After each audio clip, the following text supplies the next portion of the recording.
Autism. It's something that we see in our everyday lives, but we don't give much thought to. Autism. It's more than what meets the eye. Autism. Something that about 1 out of 59 children are born with in the United States. It is vital to spread awareness because of the growing number of children with autism. Yeah. Say, this is my painting. This is my painting, Trisha. Autism can't be described using one sentence.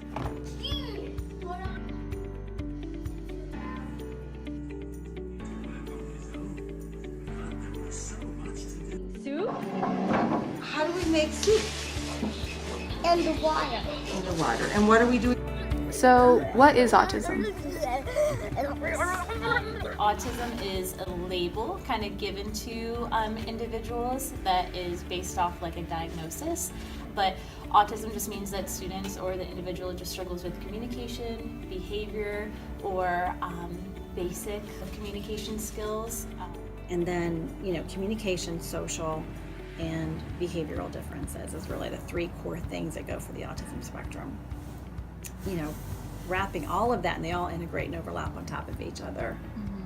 Put all of that into forming relationships, and it's hard. So what does that look like for people?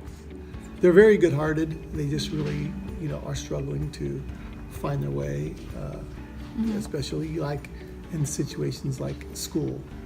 School's a struggle, so social. And some of the research now is showing that people on the spectrum actually think with primary visual cortex. Now the thing is, the visual thinker is just one kind of mind. You see, the autistic mind tends to be a specialist mind, good at one thing, bad at something else. And where I was bad was algebra. This is Temple Grandin, a famous spokesperson for those with autism. Dr. Grandin has made a difference in the world of livestock because of her unique ability to think in pictures, which comes as a result of her autism. She has become an inspiring case of autism that Hollywood took a particular interest in making a movie about her. My name is Temple Grandin. I'm not like other people. She's an amazing visual thinker. Are you a scientist? I used to work for NASA. Temple Grandin has made a large point that we now see many examples of people with autism in our pop culture. People like Sheldon from The Big Bang Theory. With this, there's a whole field of behavioral neuroscience that examines ways to retrain your neural pathways so stuff like this bothers you less. Yeah, but I just told you, I don't have a problem with closure. Raymond Babbitt from Rain Man. Sally Gibbs, Sally. 461-0192. How did you know my phone number? How'd you know that? Should read the telephone book last night. Dibs Sally. 461-0192. Dr. Sean Murphy in The Good Doctor. You're very arrogant. Do you think that helps you be a good surgeon? And Brick from The Middle.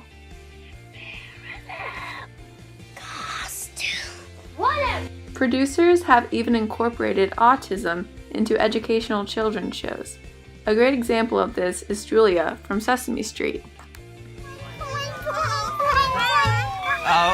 What's the matter, Julia? Noise? The sirens are bothering you? However, these characters only represent a small fraction of those on the spectrum. There's some, you can count cards, or like you saw with the toothpick scene where he could count toothpicks, or, right. The violin, or, music, or can just scan the landscape. Like, they're savants. And so people with autism, 10% of people with autism have savant skills. The 90% of children with autism without savant skills fall elsewhere on the autism spectrum. Some, like Will Shannon, are considered nonverbal. Hi, my name's Amy. This is my son Will, who has autism, and he was diagnosed right around 2. He's nonverbal for the most part. He just started saying words about a year ago.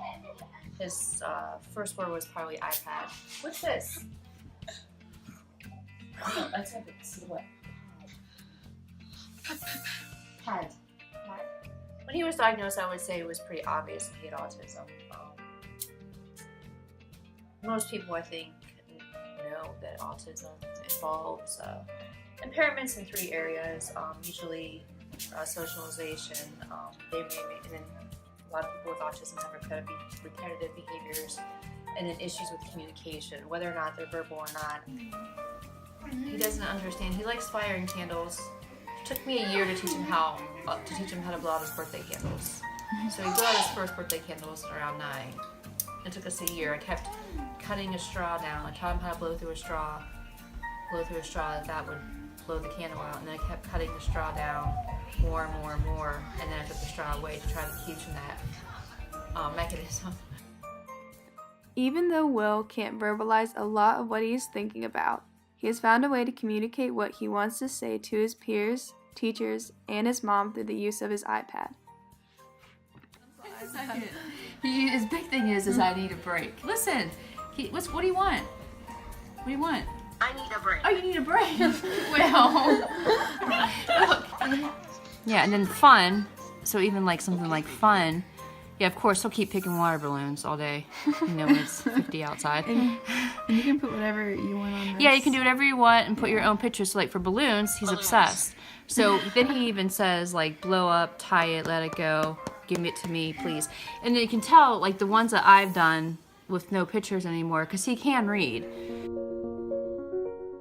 No matter what their range of skills may be, people with autism make a large difference in our society.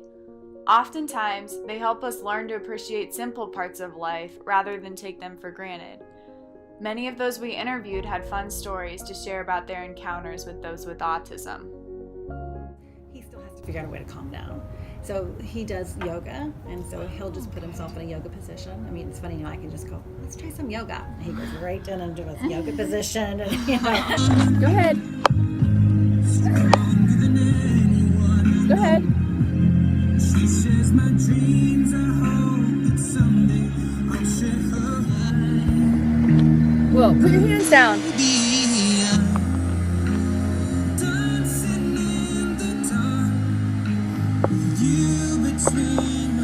Go ahead. So I sent a young man down to the recycling. He helped me with the recycling task, and I said, we need to call because the bin's full. So get the phone number off of the recycling bin when you go down. Take a pencil, take a paper, and write it down. So he did. I thought, I can't explain that any better than I think I did. So yeah, he did. So he went down there, and he came back with a number, and it was an 800 number and everything. So I called the number, and it was the phone number of the company that makes the recycling bin, like the manufacturer of the bin. I thought, where the heck did he get that number?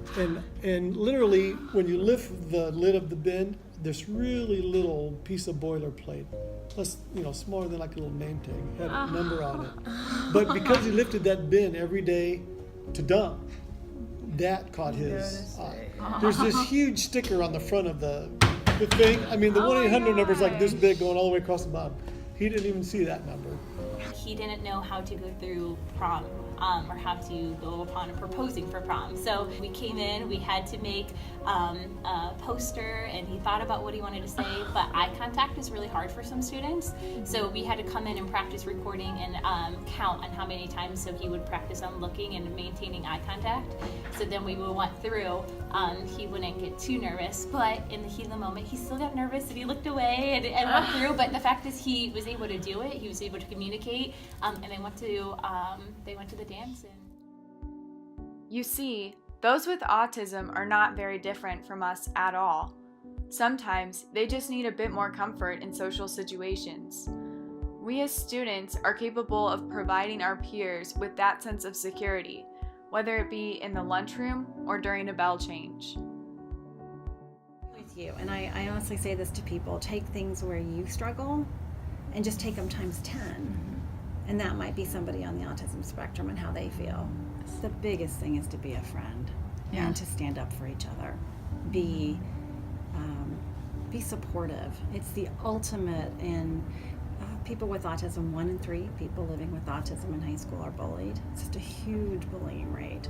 So it really goes to the classic anti-bullying, stand up for each other, say, don't do that, come on, that's uncool, you know, because it's hard to be excluded. Go sit with the kid who's sitting by themselves. Go say, do you want to join in our conversation? And even if they just go sit with you and don't join in, how can you include them? They're different. How can you include them? How can you be more tolerant? The best thing you can do is be yourself and help them embrace being themselves too.